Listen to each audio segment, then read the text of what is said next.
ঢাকা থেকে কাঠমান্ডুগামী বিমান বাংলাদেশ এয়ারলাইন্সের BG-373 ফ্লাইটে হঠাৎই ঘোষণা বিমানে বোমা। আতঙ্কে স্থবির হয়ে পড়ে হজরত শাহজালাল আন্তর্জাতিক বিমানবন্দর। নিরাপত্তাজনিত কারণে ফ্লাইটটি প্রায় ৩ ঘণ্টা আটকে রাখা হয়, চলে নিবিড় তল্লাশি। কিন্তু শেষ পর্যন্ত কোনো বোমার অস্তিত্ব মেলেনি। তদন্তে বেরিয়ে আসে এক অবিশ্বাস্য কাহিনী।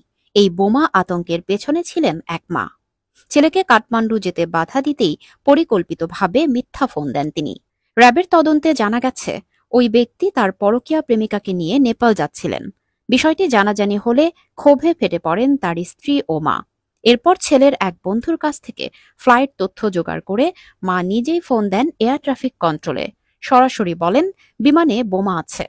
এই ফোন কলের পর বিমানবন্দরে সর্বোচ্চ নিরাপত্তা জারি করা হয়। যাত্রীদের নামিয়ে এনে চলে তল্লাশি। কিন্তু পরে জানা যায় সবই ছিল সাজানো নাটক। র্যাব জানায়, ঘটনার সঙ্গে জড়িত থাকার অভিযোগে ৩ জনকে ইতিমধ্যে গ্রেপ্তার করা হয়েছে।